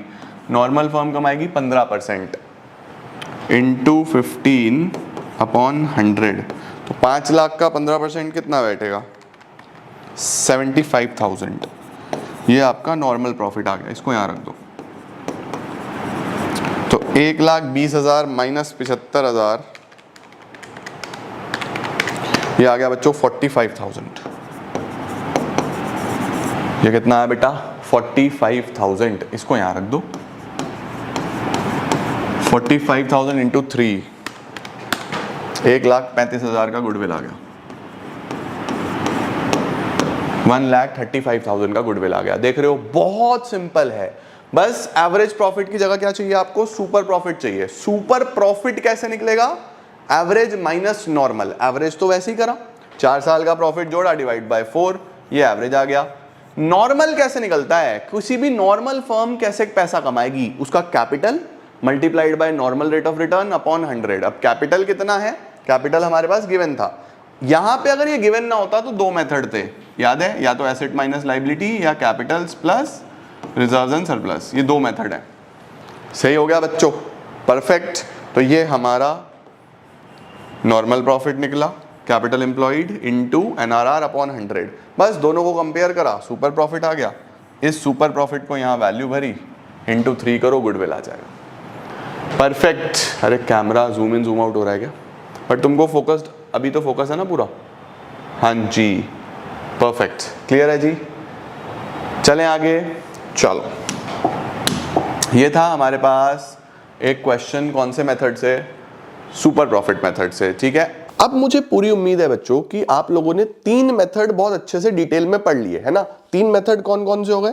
हमारा एवरेज प्रॉफिट मेथड हो गया, एवरेज प्रॉफिट मेथड, इसमें हमने विद एडजस्टमेंट्स सारी चीजें देख ली। भाई देखो, हम क्यों इतने सारी चीजें कर रहे हैं? क्योंकि देखो मॉड्यूल में ना बहुत कम सवाल दिए हुए हैं, इसीलिए मैंने सोचा कि यार क्वेश्चन साथ में ही लगा देता हूं, क्योंकि बच्चों की हेल्प हो जाएगी। अदरवाइज सिर्फ मॉड्यूल के क्वेश्चन से कॉन्सेप्चुअल क्लैरिटी नहीं आ सकती। तो हमने एवरेज प्रॉफिट मेथड देख लिया, इसमें याद है ना, goodwill is equal to average profit into number of years purchased. हमने वेटेड एवरेज प्रॉफिट मेथड देख लिया, weighted, WEIGHTED, weighted average profit method, ये भी हमने देख लिया। Goodwill is equal to weighted average profit into number of year purchase. हमने super profit method भी देख लिया, इसमें हमने देख लिया कि goodwill is equal to super profit into number of years purchase. Now before we proceed further, capitalisation पे जाने से पहले चौथा मेथड सीखो, जो कि है एन्यूटी मेथड। इसमें बेटा गुडविल एवरेज प्रॉफिट या सुपर प्रॉफिट दोनों से निकल सकती है। मल्टीप्लाई किससे करना? पीवी फैक्टर से, प्रेजेंट वैल्यू फैक्टर से, सीधा गुडविल आ जाएगी, ठीक है। अब सर ये सिखाओ जल्दी से कि ये क्या है, इसके बाद तुम कैपिटलाइजेशन सीखोगे, capitalisation of average profit, capitalisation of super profit, है ना। अब देखो बेटा, एक बात बताओ मुझे, फॉर एग्जाम्पल मैं ऐसे लिख रहा हूं कि goodwill is equal to average profit into number of year purchase. Suppose average profit 5,000 आ रहा है, एवरेज प्रॉफिट कितना आ रहा है? 5,000, और हमें यह बोला गया कि नंबर ऑफ ईयर परचेज 3 है, यानी कि लगभग 3 साल तक आप 5,000 कमाते रहोगे। तो पहले साल 5,000, दूसरे साल फिर 5,000, तीसरे साल फिर 5,000, तो आपका जो गुडविल बन गया वो 15,000 का बन गया। गुडविल कितने का बन गया? 15,000 का बन गया। एन्यूटी मेथड बोलता है कि ये इसमें लोचा है, ये गलत है। एन्युटी मेथड बोलता है कि ये चीज गलत सिखाई जा रही है बच्चों को, ऐसे नहीं चलता। अब मैंने एन्युटी मेथड को बोला भाई ऐसे क्यों नहीं चलता, क्या दिक्कत है भाई इसमें? तो एन्युटी मेथड एक बात बोलता है बेटा कि आज से 3 साल पहले जिस चीज की कीमत 5,000 थी, भाई तुमने जो एवरेज निकाला, ये जो एवरेज निकाला, ये एवरेज पास्ट ईयर के प्रॉफिट्स के बेसिस पे निकाला ना। अब तुम ये बोल रहे हो कि पास्ट ईयर के प्रॉफिट्स तुम जितना बना रहे थे, अगले 3 सालों तक भी तुम उसी हिसाब से वैल्यू लेते रहो। यही तो बात हुई भाई। एवरेज पिछले जितने भी साल का लिया होगा, 2 साल का, 3 साल का, 4 साल का, तो वहां पे मेरा एवरेज 5,000 बन रहा है, तो क्या वो 5,000 आज भी उसकी वैल्यू 5,000 होगी? और ये तो बोल रहा है कि अगले 3 साल तक भी 5,000 ही उसकी वैल्यू रहेगी। भाई साहब, इन्फ्लेशन भी एक फैक्टर होता है। इन्फ्लेशन एक फैक्टर होता है या नहीं होता है? आज से 3 साल पहले जो चीज 5,000 की आती थी वो आज नहीं आती। आज जो चीज 5,000 की आती है, आज से 3 साल बाद वो 5,000 की नहीं आएगी, महंगी हो जाएगी। इन्फ्लेशन एक चीज होती है, वैल्यू कम होता रहता है। तो एन्युटी मेथड ये बोलता है कि आप कृपया करके गुडविल कैलकुलेट करते हुए कंसीडर, हाँ टाइसन जी आप भी बात से एग्री करते हो, कंसीडर करो टाइम वैल्यू। आप यहां पे प्रेजेंट वैल्यू के हिसाब से थोड़ा सा दिमाग दौड़ाओ कि क्या होगा, वैल्यू कम होती चली जाएगी, समझे? तो इस केस में हम कैसे गुडविल निकालते हैं? रुक जा टाइसन, 2 मिनट दे, अभी निकाल रहा हूं तुझे, रुक जा 2 मिनट दे। गुडविल कैसे निकलता है? एवरेज प्रॉफिट या फिर super profit into PV factor. PV factor के हिसाब से बच्चों आपको गुडविल निकाल लेनी है, ठीक है? अब कैसे, देखो फॉर एग्जाम्पल मैंने ये बोला कि 3,000 रुपए मेरा एवरेज है, एवरेज प्रॉफिट 3,000 लिया था, कितना लिया था? 5,000 लिया था शायद। 5,000 रुपए मेरा एवरेज है, ठीक है? और अभी तक हम नंबर ऑफ ईयर्स परचेज 3 मान रहे थे ना, नंबर ऑफ ईयर परचेज 3 मान रहे थे। तो मैं एक काम करता हूं, मैं 3 साल का पीवी फैक्टर निकाल के देख लेता हूं कि 3 साल में 1 रुपए की वैल्यू कितनी होगी। भाई 1 रुपए की वैल्यू 3 साल में चेंज होगी ना। आपने बोला 3 साल में सेम रहेगी, एवरेज प्रॉफिट तो यही बोलता है, लेकिन ऐसा एक्चुअल में तो नहीं है, वैल्यू तो चेंज होगी। अब वो कैसे निकलता है बेटा? वो इन्फ्लेशन का रेट अलग अलग के हिसाब से हम एडजस्ट कर सकते हैं। कई बार क्वेश्चन में दिया होगा कि 5% के हिसाब से एडजस्ट करो, कई बार क्वेश्चन में दिया होगा 10% के हिसाब से एडजस्ट करो, कई बार क्वेश्चन में दिया होगा कि 15% के हिसाब से एडजस्ट करो। तो अलग अलग हिसाब से एडजस्टमेंट हो सकता है, अलग अलग इन्फ्लेशन रेट के हिसाब से, जिसको हम मार्केट रेट ऑफ इंटरेस्ट भी बोल देते हैं।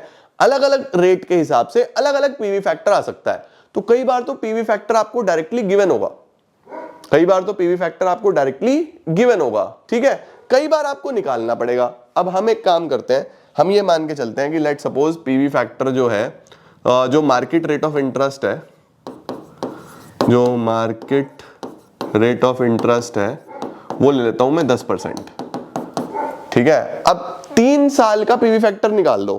तो कैसे निकलता है पीवी फैक्टर? देखो बहुत आसान है। अगर आपको कोई पीवी फैक्टर निकालना हो ना, तो पहले साल में, फिर दूसरे साल में, फिर तीसरे साल में कैसे कैसे निकलेगा? सबसे पहले कैलकुलेटर लेके बैठो। तुम सबके पास कैलकुलेटर है, मैं घर पे हूँ, मेरे पास घर पे कैलकुलेटर भी नहीं है। बताओ कितनी गलत बात है।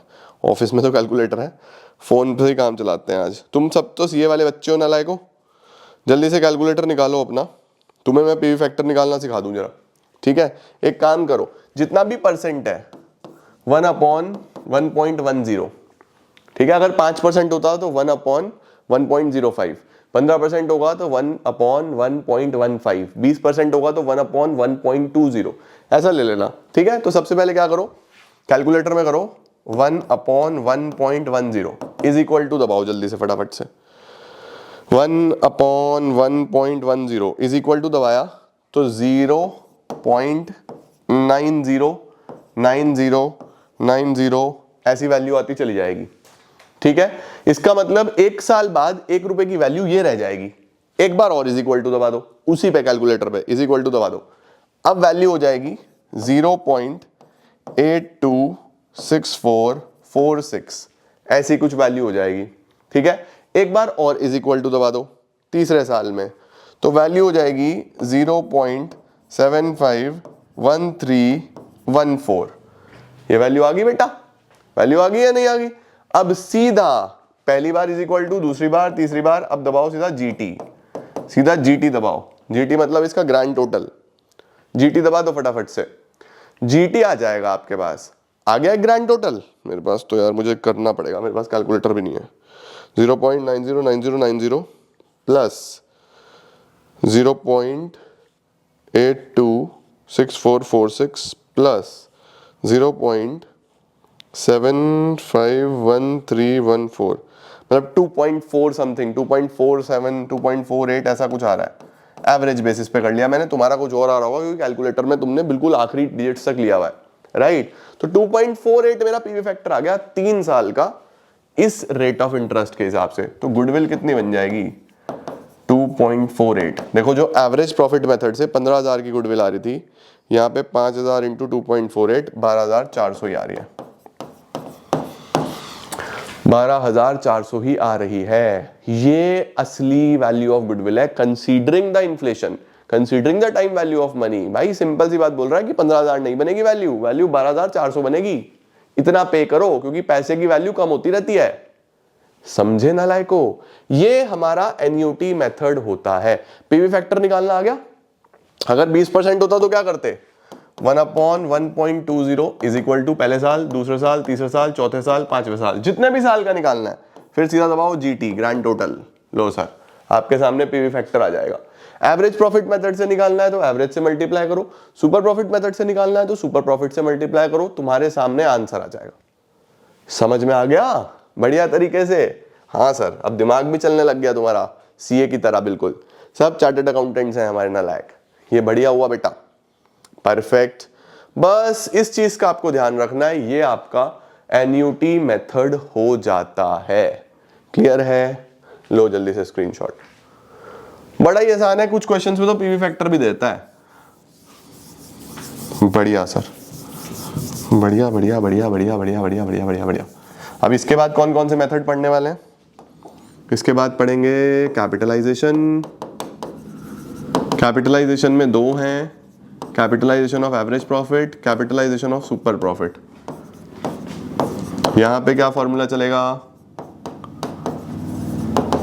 Capitalised value minus capital employed, और यहां पे simple super profit into 100 upon NRR। लो जी, ये हमारे 6 टॉपिक हमें आज यही सीखने हैं। ये हमने सीखे, काम खत्म। ट्रीटमेंट ऑफ गुडविल रह जाएगा बस इसके अंदर, वो एडमिशन के साथ साथ ही हो जाएगा। तो ये तुम जल्दी से इसका स्क्रीनशॉट लो। और अब चलते हैं हम कौन से मेथड पे? अब चलते हैं कैपिटलाइजेशन मेथड पे। अब हेडिंग डालो मेरे प्यारो, capitalisation method. Capitalisation method. Sir ये कैपिटलाइजेशन मेथड क्या होता है? देखो बच्चों, कैपिटलाइजेशन मेथड में ना हम ये बोलते हैं कि जो भी मैं प्रॉफिट कमा रहा हूं, है ना, जैसे फॉर एग्जांपल मैं प्रॉफिट कमा रहा हूं 70,000 रुपए, ये मेरा प्रॉफिट है एवरेज, ठीक है। एवरेज भी हो सकता है, सुपर भी हो सकता है, प्रॉफिट है मेनली। ये मेरा प्रॉफिट है 70,000 रुपए। अब ये 70,000 मैंने कमाए हैं तो मेरा कैपिटल तो लगा होगा। मैंने आपको क्या बोला था? मैंने आपको बोला था जो गुडविल है वो 2 तरीके से निकलती है, either on the basis of profits और on the basis of capitals. Profits के बेसिस पे 3 मेथड है, average profit, super profit, weighted average profit. Capital के बेसिस पे 2 मेथड हैं जिनको हम बोलते हैं कैपिटलाइजेशन मेथड। अब जब भी बच्चों आपको गुडविल कैपिटलाइजेशन मेथड से निकालना हो तो आपको 2 चीजें देखनी है। क्या? जो हम पैसा कमा रहे हैं उसको कमाने में हमने कितना पैसा लगाया, यानी what is my capital employed, और उसको कमाने में अगर किसी नॉर्मल फर्म ने भी यही पैसा कमाना है तो उसको कितना पैसा लगाना पड़ेगा, उसको बोलते हैं कैपिटलाइज्ड वैल्यू। तो बेसिकली यहां पे आपको 2 चीजें देखनी है। 2 चीजें क्या देखनी है? इस प्रॉफिट को कमाने के लिए मैं कितना पैसा लगा रहा हूं, और इस प्रॉफिट को कमाने के लिए कोई भी नॉर्मल फर्म कितना पैसा लगाएगी।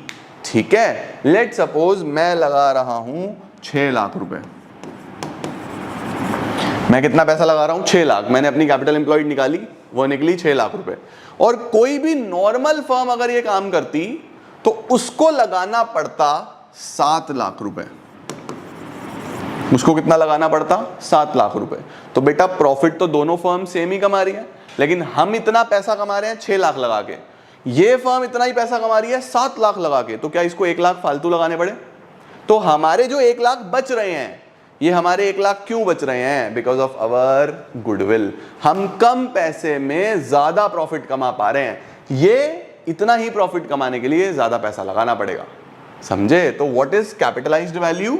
कि कोई नॉर्मल फर्म कितना इन्वेस्ट करे ये कमाने के लिए। और ये कैपिटल एम्प्लॉयड क्या है? हमने कितना इन्वेस्ट किया। हमने कितना इन्वेस्ट किया बच्चों, ये कैपिटल एम्प्लॉयड है। समझे? तो देखो जैसे यहां पे ये दोनों में फर्क है, यही गुडविल है, दिस इज अवर गुडविल। तो कैपिटलाइजेशन मेथड में बच्चों सबसे पहले हमारे पास 2 मेथड होते हैं। तो इसको मैं क्या बोलने वाला हूं? Capitalisation of average profit. पहले तो ये लिखो, capitalisation of average profit.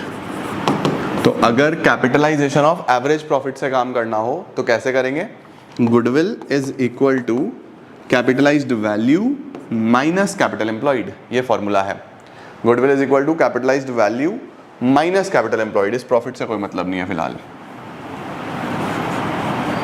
Formula ये है, capitalised value minus capital employed. अब कैपिटल एम्प्लॉयड कैसे निकलता है? अगर गिवन ना हो तो आप पीछे सीख चुके हो, या तो एसेट माइनस लाइबिलिटी, या total capital plus reserves and surplus.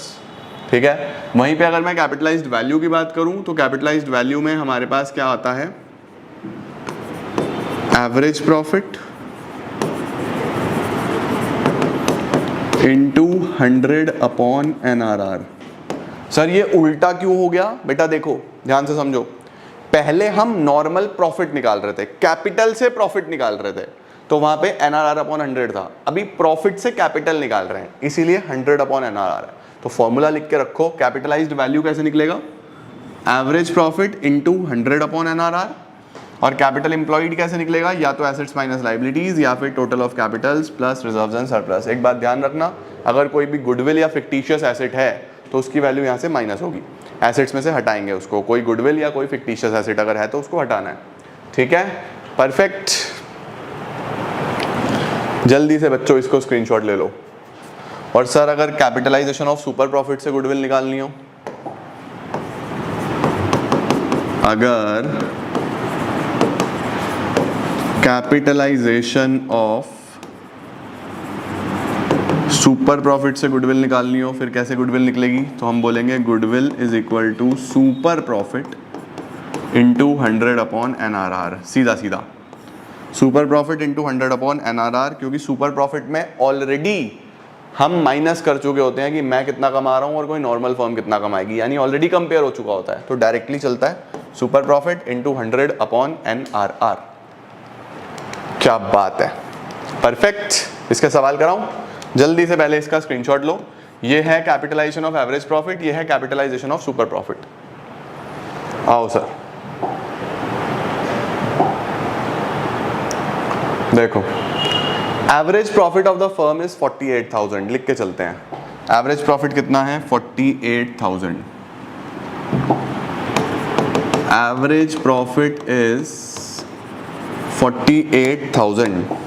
ठीक है सर, और क्या दिया हुआ है? The total assets of the firm are 8 lakh rupees. Assets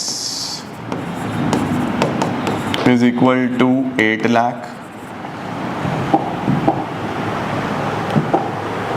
The value of outside liabilities is 5 lakh. Liabilities की वैल्यू कितनी है? 5 लाख।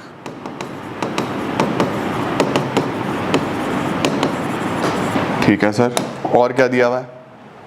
आपको बोल रहा है average rate of return, average rate of return का मतलब वही नॉर्मल रेट ऑफ रिटर्न है। Normal rate of return is 12%। Calculate goodwill from capitalisation of average profit. NRR 12% बोल रहा है calculate goodwill from capitalisation of average profit method. तो capitalisation of average profit कैसे होगा? Goodwill is equal to capitalised value minus capital employed. अब capitalised value कैसे निकलेगी बच्चों? Capitalised value is average profit into 100 upon NRR minus capital employed. कैसे निकलेगा? मेरे पास एसेट्स हैं और लाइबिलिटीज हैं, तो माइनस कर दूंगा एसेट्स माइनस लाइबिलिटीज। ठीक है, एवरेज प्रॉफिट दिया हुआ था, निकालना नहीं पड़ेगा। 48,000 इंटू 100 अपॉन 12, NRR 12% दिया हुआ है। ठीक है, minus assets minus liabilities 8 minus 5, 8 lakh minus 5 lakh. Sir ये आ गया 12 4, 4000 इंटू 100, 4 लाख रुपए, माइनस 8 माइनस 5, 3 लाख रुपए। 8 माइनस 5 कितना आ गया बच्चों? 3 लाख रुपए। तो मेरे पास जो गुडविल आया वो 1 लाख रुपए का आ गया। Goodwill is equal to 1 lakh. This is the answer, this is the answer. देख रहे हो गुडविल कैसे निकल रहा है? तो आपको सिंपली ये देखना है कि कैपिटलाइजेशन मेथड में हमें कौन सा या किस चीज़ का कैपिटलाइजेशन करना है, एवरेज प्रॉफिट का या फिर सुपर प्रॉफिट का। चलो भाई अब आगे चलते हैं, फटाफट से नेक्स्ट क्वेश्चन पे चलते हैं। अगला सवाल क्या है हमारे पास? ये डन हो गया। ये क्वेश्चन चेक करो, हमें निकालना है find out the capital employed from the following information. हमें निकालना है कैपिटल एम्प्लॉयड। अच्छा सर ठीक है, क्या क्या दिया हुआ है यहीं पे कर लें क्या? यहीं पे करने की कोशिश करते हैं। चलो थोड़ा सा ब्लर इन ब्लर आउट होता है, लेकिन यहाँ चलो मैं उस पर ही चलता हूँ। हमें दिया हुआ है goodwill at 3 year purchase of super profit is 150। Goodwill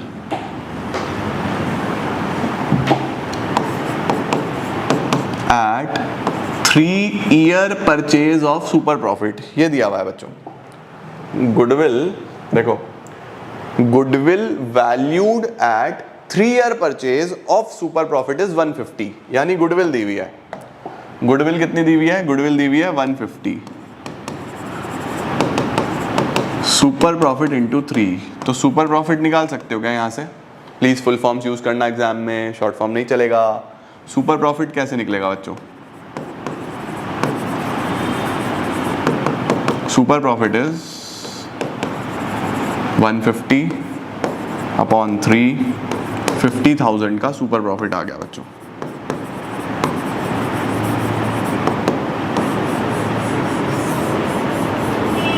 super profit कितना आ गया? 50,000 रुपये। ठीक है, अब मुझे एक बात बताओ, क्या मैं ऐसा लिख सकता हूं कि super profit is average profit minus normal profit? Full form लिख दूं? फिर तुम कहोगे सर शॉर्ट फॉर्म लिख दिया आपने। Average profit minus normal profit, ऐसा लिख सकते हैं। सुपर प्रॉफिट हमको गिवन है 50,000। ठीक है सर, अब एवरेज प्रॉफिट अगर मुझे चाहिए हो तो क्या मैं एवरेज निकाल सकता हूं? एवरेज अगर मुझे निकालना हो तो हमको यहाँ पे दिया हुआ है पिछले 3 साल का एवरेज करना है, तो 80, 130, 156, 80, 130, 136, सॉरी 156, 80, 130, 156, 366,000 आ गया बच्चों। 3,66,000 डिवाइड बाय 3, 1,22,000 का एवरेज आता है। 1,22,000 का एवरेज आता है। 1,22,000 22,000 का एवरेज प्रॉफिट आता है। क्या हम यहां से नॉर्मल प्रॉफिट ढूंढ लेंगे? इसको इधर, है ना? चलो सर, नॉर्मल प्रॉफिट कैसे निकलेगा?